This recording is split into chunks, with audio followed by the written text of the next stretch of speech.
For context, before this experiment, I was that person. Coffee in the morning, sometimes another in the afternoon, occasional energy drink, pre-workout before the gym. My brain basically ran on caffeine.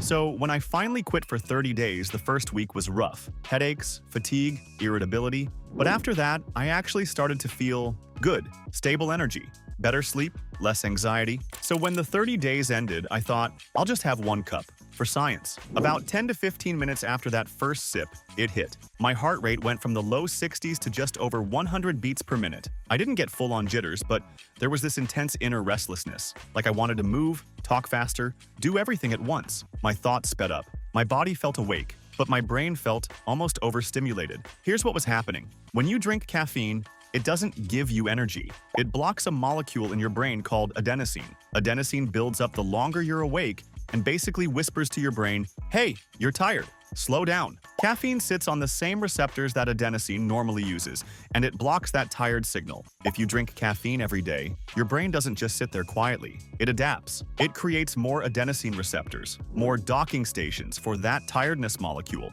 to try to restore balance. That's what builds tolerance. Now, when I quit for 30 days, my brain had time to slowly remove some of those extra receptors and move back toward a more natural baseline. So after a month with no caffeine, my brain was finally working without training wheels. Then I slammed it with a full cup of coffee. Instead of hitting a tolerant brain that's used to being blocked every day, I hit a sensitive reset system with a strong dose of a psychoactive drug. That's why it felt so intense, so fast. This wasn't normal morning coffee anymore. This was a chemical shock to a brain that had finally calmed down. Somewhere between 1 and 3 hours after that cup, things got interesting. I didn't just feel awake, I felt amazing. My mood shot up. Tasks I'd been putting off suddenly looked easy. I started planning out videos, workouts, projects. Like I had unlimited motivation. It felt like I'd unlocked productivity mode. Here's the thing. That feeling isn't just being in a good mood. Caffeine doesn't only block adenosine. Indirectly, it also increases dopamine activity in certain areas of the brain, the same neurotransmitter heavily involved in motivation, reward, and reinforcement. When you've taken a break from caffeine, that dopamine system has had a chance to rebalance. So when you reintroduce caffeine after 30 days, your brain can respond more strongly than it did before. Neuroscientists call this sensitization. After a period without a drug, your brain can, in some cases, become more responsive to it, at least initially. So that this feels incredible, I'm unstoppable moment, that's not just coffee making you productive. That's your brain going, oh, this thing again? We like this. Let's remember how good this feels. And that's exactly where the risk starts. Because your brain isn't just logbooking the experience. It's rewiring. It's strengthening the association. Caffeine equals reward. Caffeine equals motivation. Caffeine equals I can function at my best. And that belief feels very, very real in the moment. The high didn't last. Around the 3-hour mark, that sharp focus started to smear around the edges. My motivation dropped. I became more easily distracted. Little annoyances suddenly felt bigger. By hour 4 to 6, I hit what I can only describe as tired and wired at the same time. My body felt heavy. My brain felt restless. I didn't want to work, but I also didn't feel calm enough to properly rest. Here's why that happens. While caffeine is blocking adenosine, your brain doesn't stop making it. That adenosine is still building up in the background, waiting. As the caffeine level in your blood starts to drop, that blocked adenosine finally gets access to its receptors again, sometimes all at once. Now remember, my brain had just spent 30 days trying to work without caffeine. Then in one day, I'd forced it straight back into being overstimulated, and then suddenly let it crash. No wonder I felt worse than before I even drank the coffee. This is why people often say, I feel more tired after caffeine than before I drank it. Because you don't just go back to your starting point. You often overshoot into a deeper tiredness, plus mood changes, plus that weird restlessness. By the end of that first evening, I didn't feel back on caffeine. I felt like I'd put my brain through a chemical roller coaster, and the impact didn't stop there. Honestly, the part that really bothered me was the next morning. I woke up, rolled over, and before I was fully conscious, my brain served up this thought. Coffee would make this so much easier. Not good morning, not how did the experiment go?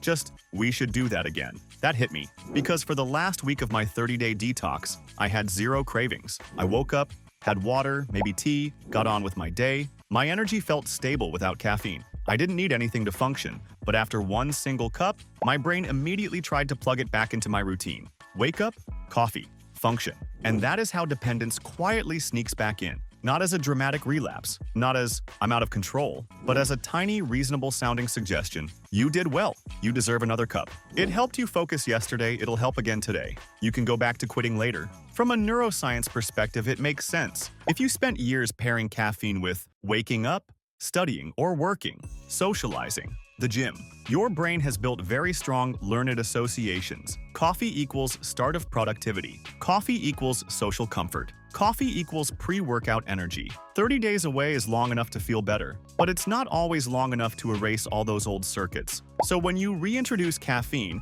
your brain doesn't treat it like a brand new chemical. It treats it like an old friend. Within 24 hours of that one cup, I caught myself planning when I'd have the next one, feeling slightly more tired without it. Rationalizing, I'll just make it a weekend thing. That's how fast your brain can reattach to a substance it once relied on. And for me, that was honestly more shocking than the heart rate spike or the energy crash. So, what do we actually do with this? I'm not here to tell you never drink coffee again. Caffeine, in moderate doses, can improve alertness, reaction time, even some aspects of performance. The problem isn't one cup. The problem is when your brain quietly shifts from coffee helps sometimes to coffee is the only way I function. Here's what this little 30-day experiment taught me and what the research backs up. 1. Your brain really does adapt, both ways. Drink caffeine daily, more adenosine receptors, more tolerance, often worse sleep. Take a proper break. Receptors normalize, sleep and baseline energy can improve. 2. Coming back after a break can feel stronger than before. That intense first hit, that's your freshly reset brain being overstimulated again. It feels amazing, but it also reteaches your brain that caffeine equals reward. 3. The subtle mental craving is the most dangerous part. Not the headache, not the crash. It's the just one more cup you've earned it voice that returns far quicker than you think. So here's what I'm doing going forward. I'm not going back to daily caffeine. If I use it, it'll be occasional and deliberate, for specific situations, not as a default. And if I notice that creeping feeling of, I can't function without this, that's my signal to take another break. If you've been thinking about quitting caffeine, or you've quit and you're tempted to just have one cup, understand? Your brain will remember it very quickly. That doesn't mean you can never touch coffee again. It just means you need to be honest about what it does to you, not just how it makes you feel for an hour. So that's what actually happened when I drank coffee again after 30 days. A huge spike, a hard crash, and a quiet little voice in my head the next morning that honestly worried me more than both. If you want to see what happened to my brain and body when I first quit caffeine cold turkey, I break down the withdrawal symptoms and the neuroscience behind them in this video right here. Click that next if you want to really understand what caffeine is doing inside your brain, and I'll see you in the next one.